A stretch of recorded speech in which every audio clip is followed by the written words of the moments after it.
Dia adalah wanita yang ambisius, mandiri, dan sedang membangun kembali hidupnya di Amerika. Pada malam tahun baru, Nikita Gatashala, 27 tahun, menghilang usai mengunjungi apartemen mantan pacarnya di Maryland. 2 hari kemudian, dia melaporkan Nikita hilang dan polisi mengatakan dia meninggalkan negara itu pada hari yang sama. Apa yang kemudian ditemukan detektif di dalam apartemen itu kini telah memicu perburuan internasional. Kami sedang menangani kasus yang disajikan oleh Law and Crime. Saya Chris Stewart.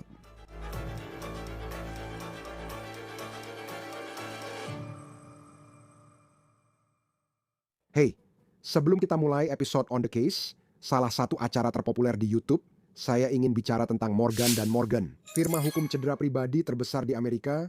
Mereka adalah firma dengan lebih dari 1.000 pengacara yang telah memulihkan 25 miliar untuk lebih dari 500.000 klien. Dalam beberapa bulan terakhir, seorang klien di Florida menerima 12 juta, meski asuransi hanya menawarkan 350.000. Di Pennsylvania, klien lain menerima 26 juta, 40 kali lebih besar dari tawaran asuransi. Morgan & Morgan memudahkan Anda memperjuangkan hak Anda. Anda bahkan bisa memulai klaim dari ponsel Anda. Jadi jika Anda terluka, Anda bisa memulai klaim di fortheypeople.com/OTC. Anda bisa klik tautan di bawah ini atau pindai kode QR di layar kami. Mantan pacarnya melaporkan dia hilang, lalu kini dia kabur ke luar negeri. Polisi mengatakan laporan orang hilang itu muncul saat para penyelidik percaya bahwa dia sudah meninggal dan tubuhnya kemudian ditemukan di dalam apartemennya. Inilah perburuan internasional yang sedang berlangsung saat ini. Polisi menuduh Arjun Sharma, 26, menikam 27 hingga tewas di apartemennya di Maryland pada malam tahun baru. Lalu mereka mengklaim bahwa dia melakukan langkah yang sudah diperhitungkan. Dia menelepon polisi 2 hari kemudian untuk melaporkan bahwa dia hilang. Dan beberapa jam setelah panggilan itu, dia dilaporkan berada di pesawat menuju India. Kini, Nikita mengunggah pesan di media sosial yang menarik perhatian. Postingan terakhir di Instagram itu berisi caption, "Apakah kamu takut? Takut? Saya pernah menyeberangi lautan hanya dengan 2 koper. Meninggalkan sebuah kehidupan dan memulai yang baru sendirian." Kamu mungkin bertanya, apa maksud sebenarnya yang ingin dia sampaikan? Dan bagaimana seorang wanita yang dulu dengan berani membangun kembali hidupnya akhirnya diduga dibunuh oleh pria yang pernah tinggal bersamanya, pria yang beberapa bulan lalu secara terbuka dia sebut sebagai orang yang sopan. Sekarang kami sedang melacak pengejaran global yang dimulai di Maryland. Dan kami juga mengikuti penemuan yang memilukan ini, serta unggahan misterius yang mengisyaratkan kisah yang jauh lebih besar. Semua ini berdasarkan tuduhan polisi dan dokumen pengadilan, jadi ingat ini adalah klaim dari penyelidik. Kisah ini dimulai pada malam tahun baru. Menurut detektif Howard County, 27 tahun berada di apartemen mantan pacarnya di Columbia, Maryland. Hubungan mereka telah berakhir, namun polisi menyatakan wajar jika mereka kadang bertemu. Tak lama setelah pukul 7 malam itu, detektif yakin sesuatu yang tak terbayangkan terjadi di unit apartemen di Twin Rivers Road. Mereka menuduh mantan Nikita, Arjun Sharma yang berusia 26 tahun, menikamnya hingga tewas. Selama 48 jam berikutnya, terjadi keheningan yang mencekam. Nikita, wanita yang dikenal ceria dan rajin oleh teman-temannya, mendadak memutus semua komunikasi. Dia tidak membalas pesan teks atau panggilan telepon. Media sosialnya yang biasanya aktif benar-benar tidak ada aktivitas sama sekali. Teman-temannya semakin ketakutan dan mereka mulai membanjiri grup daring dengan postingan yang putus asa menanyakan apakah ada yang pernah melihatnya. Teman-temannya sangat takut sesuatu buruk terjadi hingga beberapa membuat laporan orang hilang ke pihak berwenang dan memohon agar dia ditemukan. Lalu, pada hari Jumat, 2 Januari, sebuah panggilan masuk yang tampaknya di permukaan mengonfirmasi ketakutan terburuk semua orang. Orang yang melaporkan Nikita Gatashala hilang adalah Arjun Sharma sendiri. Dan menurut laporan polisi, dia mengatakan kepada petugas bahwa terakhir kali dia melihat mantan pacarnya itu di apartemennya pada 31 Desember dan setelah itu dia menghilang. Polisi mengatakan bahwa pada hari yang sama, beberapa jam setelah dia diduga membuat laporan orang hilang itu. Arjun Sharma pergi ke Bandara Internasional Dallas dan dia naik pesawat lalu meninggalkan Amerika Serikat. Menurut pihak berwenang, tujuannya adalah India di belahan dunia lain. Kini, setelah saksi terakhir melihat Nikita pergi, penyelidikan dipercepat. Keesokan harinya, Sabtu 3 Januari, detektif melaksanakan surat perintah penggeledahan untuk apartemen Arjun Sharma. Apa yang mereka temukan di dalam menjadi inti dari tragedi ini, karena di sana, di apartemennya, mereka menemukan tubuh Nikita Gatashala. Polisi melaporkan dia mengalami beberapa luka tusuk dan dinyatakan meninggal di tempat pada Minggu, meski tersangka sedang di luar negeri. Polisi Howard County mengamankan surat perintah penangkapan untuk Arjun Sharma, menuduhnya melakukan pembunuhan tingkat pertama dan kedua atas kematian Nikita Gatashala. Departemen Kepolisian setempat sekarang bekerja sama dengan lembaga federal dan Interpol, berusaha menavigasi proses ekstradisi internasional yang rumit untuk membawanya kembali ke Amerika Serikat guna menghadapi tuntutan. Jadi sebelum kita membahas lebih lanjut tentang bagian penyelidikan itu, saya ingin membicarakan sedikit lagi tentang siapa Nikita Gatashala. Di balik berita tragis yang kini membawa namanya, dalam hari-hari dan minggu-minggu sebelum kematiannya, dia meninggalkan jejak kehidupannya secara daring. Unggahan-unggahan kini terasa menghantui, hampir seperti ramalan. Pesan terakhirnya untuk dunia berupa teka-teki. Di Instagram, dia membagikan sebuah catatan dan isinya berbunyi, "Apakah kamu takut?" Takut? Saya pernah menyeberangi lautan hanya dengan 2 koper, meninggalkan hidup lama, dan memulai lagi sendirian. Hampir gagal, lalu membangun kembali segalanya. Beberapa bulan sebelumnya, dalam sebuah unggahan yang lebih biasa namun mengungkapkan banyak hal, Nikita telah menulis di sebuah grup Facebook pada bulan Agustus mencari seseorang untuk mengambil alih kamar lamanya. Kamar itu ada di apartemen Columbia yang sama, tempat hidupnya diduga akan berakhir. Dalam unggahan itu, dia mendeskripsikan mantan pacarnya, Arjun Sharma, dengan kata-kata praktis dan positif untuk calon teman sekamar. Dia dilaporkan menulis bahwa dia sopan dan menjaga tempat tetap bersih. Sebuah detail biasa yang sekarang terasa sangat kontras dengan tuduhan yang sedang dia hadapi. Bergabunglah untuk membahas penyelidikan ini, termasuk sudut unik dari Safa Robinson Ferrer, pengacara pembela pidana dan mantan jaksa. Selalu menyenangkan memiliki Anda di Law and Crime. Dalam kasus ini, orang yang sekarang dituduh melakukan pembunuhan adalah orang yang menelepon. Ya, dia juga. Kita bisa membicarakan tentang dia yang diduga melarikan diri ke India, tapi dia juga orang yang melaporkan orang hilang. Apa yang menurutmu menonjol dari bagian itu? Hanya itu? Sepertinya ada perhitungan dalam cara telepon dilakukan, lalu tiba-tiba dia di pesawat. Itu sangat terencana. Dan menurutku itu menunjukkan apa yang kita sebut sebagai kesadaran akan rasa bersalah. Kamu tahu, ya, dia berusaha mengelabui penegak hukum agar tampak bukan pelaku kejahatan ini. Jadi kita sudah punya hal-hal itu yang sedang berjalan dan bukan hanya itu saja. Kita juga punya itu. Pada akhirnya dia melarikan diri dan setidaknya informasi yang kami terima adalah bahwa dia merencanakan panggilan telepon orang hilang ini, tapi akhirnya dia langsung pergi ke bandara tak lama setelah itu. Meninggalkan negara tentu saja menghindari penegak hukum atau penangkapan terhadap dirinya begitu mereka memiliki cukup informasi untuk menjadikannya tersangka.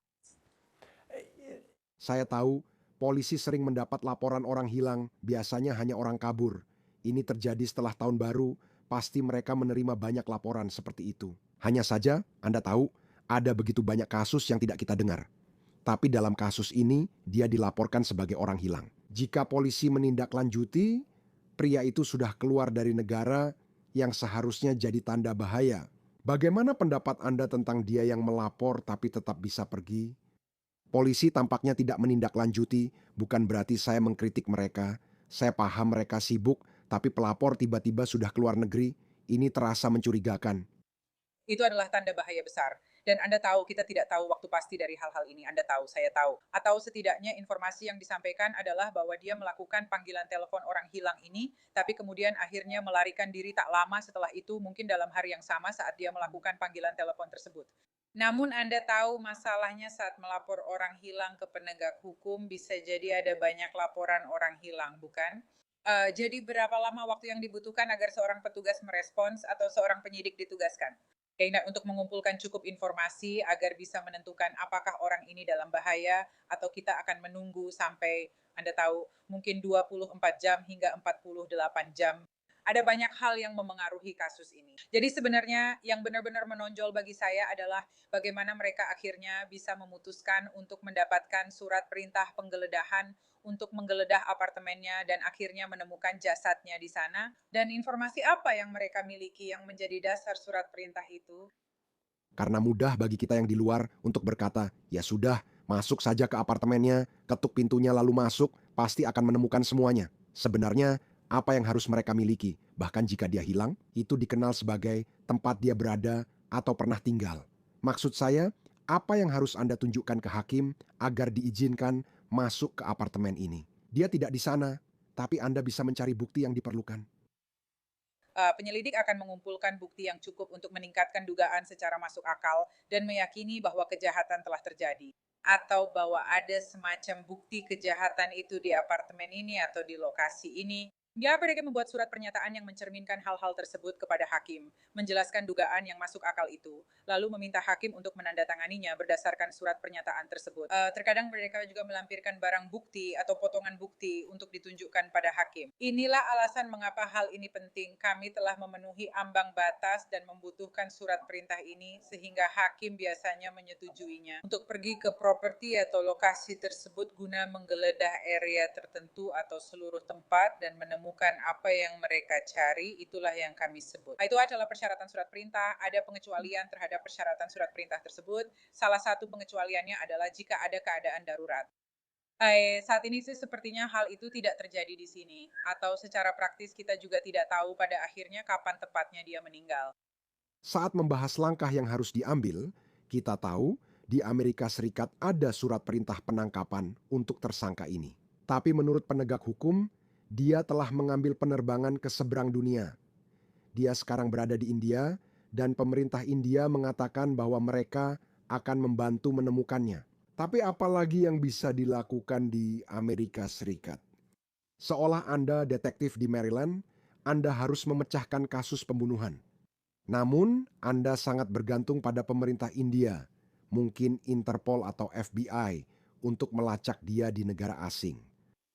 Dan itulah yang harus dilakukan pemerintah daerah, yaitu mengandalkan mitra federal mereka agar bisa bekerja sama dan menangkap individu ini.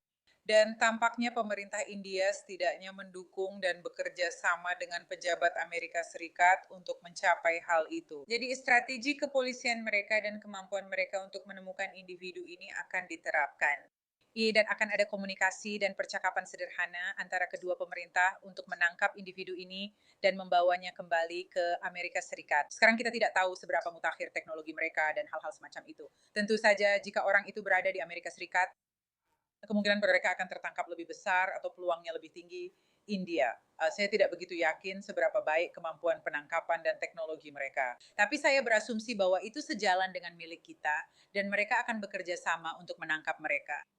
Anda tahu, acara ini bukan tentang geopolitik, tapi India biasanya dianggap sebagai sekutu Amerika Serikat.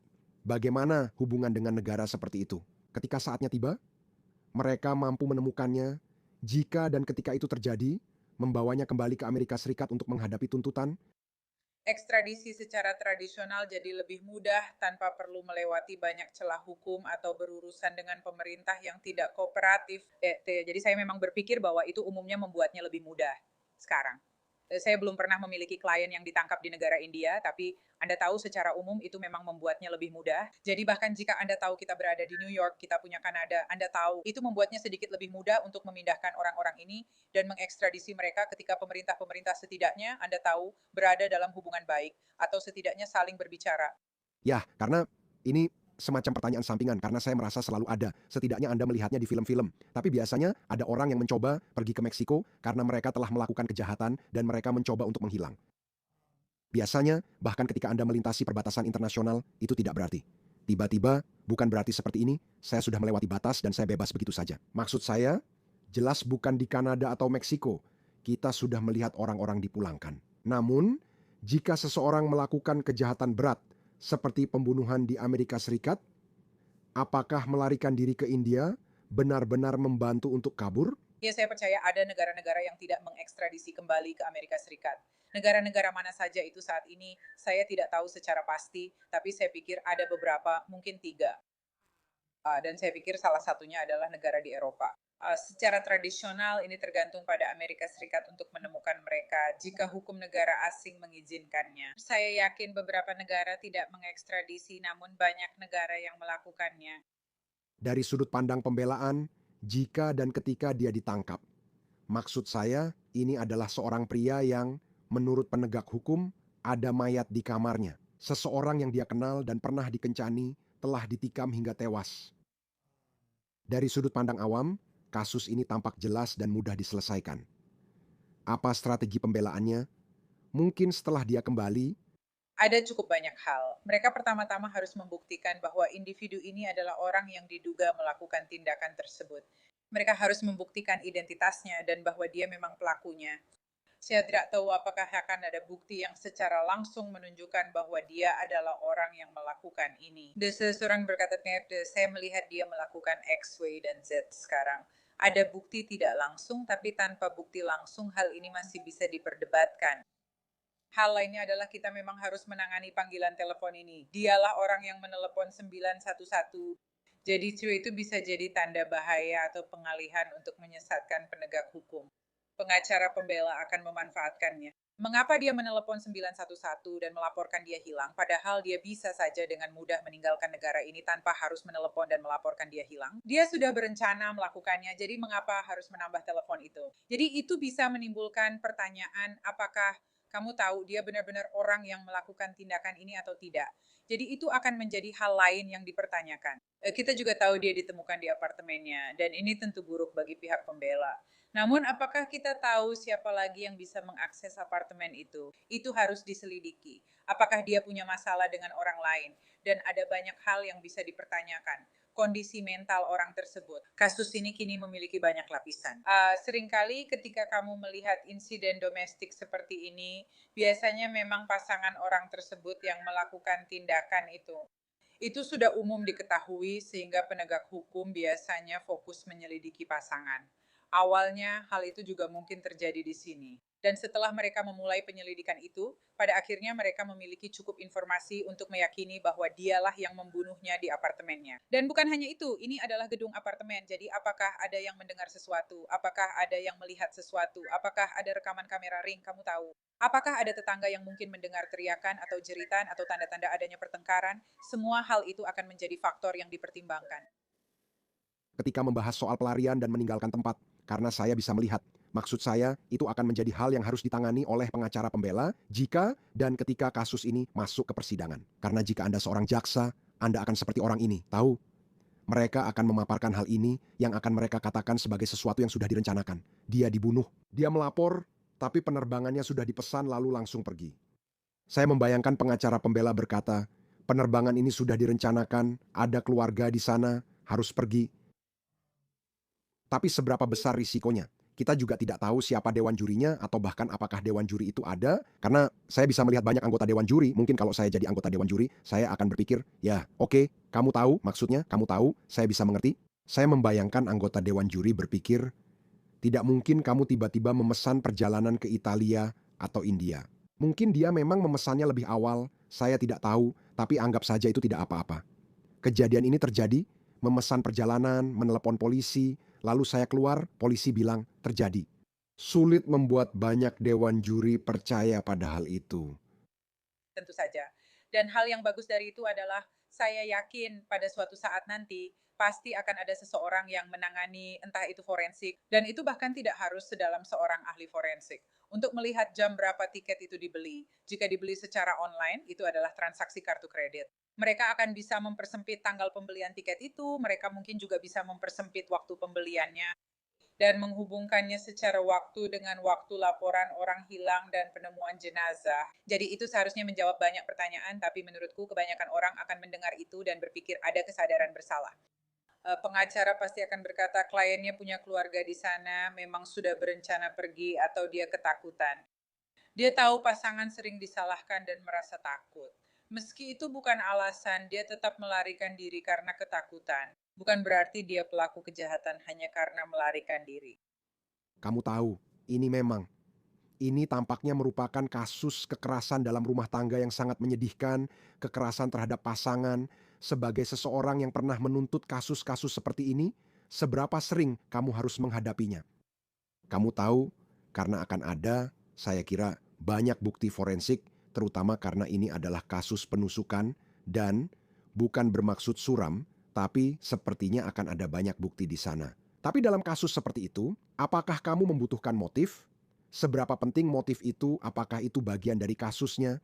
Mungkin mereka sedang mengalami suatu masalah. Dia bersikap mengontrol. Kamu tahu, bukan berarti ini terjadi, tapi kadang kita mendengar hal seperti itu. Menurutmu, seberapa penting motif dalam menuntut kasus seperti ini? Motif selalu membantu. Itu selalu membantu untuk menunjukkan mengapa orang tersebut melakukan tindakan itu atau diduga melakukan tindakan itu. Kamu tidak perlu membuktikan motif, tapi itu tentu saja membantu dalam menyusun alur cerita dari kronologinya. Kamu tahu, jadi mudah saja untuk mengatakan, ya orang ini dibunuh karena mereka selingkuh dari pasangannya dan itu adalah kejahatan karena emosi. Dan ini yang terjadi. Atau mungkin ada hal lain di sepanjang cerita. Jadi bagus kalau bisa menjelaskan motifnya ketika memang tidak ada motif. Kadang-kadang para juri akan berkata, ya saya mengerti, tapi kenapa dia melakukan itu? Kamu tahu. Lebih mudah jika kamu punya motif dan bisa menyampaikannya jelas ke juri. Dan ketika harus mencari tahu dinamika sebuah hubungan yang di permukaan tampak sangat normal, sangat biasa, bahkan mereka sudah putus. Dan dia pernah bilang kalau dia itu sopan, lalu tiba-tiba semua ini terjadi. Dan jika dia benar-benar bersalah sebagai seorang jaksa, bagaimana cara Anda menyelidiki latar belakangnya, apa yang sedang terjadi dalam hidupnya, bagaimana dinamika hubungan mereka? Ya, jadi dalam situasi seperti itu, Anda akan berbicara dengan orang-orang, teman korban, atau anggota keluarga yang mungkin tahu tentang hubungan tersebut, mengenal tentang dirinya dan tipe orang seperti apa dia, yang menurut saya referensinya adalah dia adalah seorang wanita muda yang sangat cerdas, yang menikmati waktu bersama keluarga, teman-teman, hal-hal seperti itu, situasi santai seperti menonton Netflix, menurut saya itu sesuai dengan profil dirinya. Jadi Anda benar-benar bisa mengenal siapa dia sebagai korban dan sebagai pribadi. Dan melalui proses mengenal dirinya, Anda mungkin juga bisa mengenal dirinya. Mereka mungkin mulai mencari tahu siapa rekan, keluarga, dan temannya, lalu bertanya seperti apa dia dan masa kecilnya. Jika dia memiliki riwayat kriminal, mereka akan bisa menemukan dan melihatnya. Kamu tahu apakah dia pernah melakukan kejahatan lain atau pernah menjalani perawatan kesehatan mental sebelumnya? Semua hal itu, pihak penegak hukum akan bisa menyelidiki untuk benar-benar memahami seperti apa orang ini sebenarnya. Media sosial juga sangat membantu, terutama jika seseorang aktif, meski saya tidak tahu apakah ini berlaku untuk orang ini, tapi mereka sering membongkar diri sendiri dan menunjukkan siapa mereka lewat unggahan media sosial dan hal-hal seperti itu. Juga dengan memeriksa riwayat internet mereka. Jika ada, Anda tahu kemungkinan untuk Anda tahu mendapatkan surat perintah untuk mengakses komputer atau ponsel yang mungkin ditinggalkan. Itu akan menunjukkan siapa dia. Ya, saya juga berpikir kembali soal FBI karena ini bukan wilayah kecil di Maryland, tapi jika Anda sedang membangun kasus ini dan dia punya banyak teman dan keluarga dan dia juga punya teman dan keluarga di India, dan saat Anda membangun kasus ini dan Anda perlu berkomunikasi dengan orang-orang di belahan dunia lain. Maksud saya, seberapa sulit? Maksud saya, jelas ada Zoom, ada cara-cara untuk berkomunikasi dengan mereka, tapi berada langsung di lapangan, benar-benar menemukan orang-orang yang mengenal mereka, berbicara langsung dengan mereka secara tatap muka. Bagaimana Anda melakukannya? Bagaimana berkoordinasi dengan kantor kejaksaan atau kepolisian di India untuk mengetahui siapa mereka? Ketika Anda bukan FBI atau Interpol dan Anda tahu hanya kantor sheriff atau jaksa wilayah di Maryland. Tentu saja itu bisa menjadi sulit, tapi saya pikir beberapa komunitas ini sudah cukup beragam. di mana akan mudah bagi jaksa untuk mungkin mendapatkan seorang penerjemah yang berbicara dalam bahasa yang sama, yang mampu berkomunikasi dengan pihak dari dunia tersebut. Dan kamu tahu, ketika kamu bekerja di penegakan hukum atau sebagai jaksa, terkadang kamu bekerja 24 jam, kamu bekerja di malam hari. Jadi hanya untuk mengatur waktu agar bisa melakukan komunikasi dan percakapan dengan para penerjemah itu dan juga dengan penegak hukum. Secara umum, bahasa Inggris telah menjadi bahasa universal untuk bisnis dan transaksi dunia. Jadi ada kemungkinan besar bahwa penegak hukum di India juga bisa berbahasa Inggris. Dan juga sekali lagi mengandalkan mitra federal yang mungkin mahir dalam bahasa lain. Itu akan relevan untuk kasus ini. Kita akan lihat apa yang terjadi selanjutnya. Ini benar-benar cara yang sangat menyedihkan. Kejadian ini sekitar tahun baru di Maryland. Safa Robinson Ferrear, pengacara pembela kriminal dan mantan jaksa. Senang Anda hadir di Law and Crime. Terima kasih sudah bersama kami. Terima kasih sudah mengundang saya. Seperti biasa. Itu saja hari ini. Acara dari Law and Crime, jangan lupa berlangganan YouTube dan Spotify kami. Saya Chris Stewart. Sampai jumpa.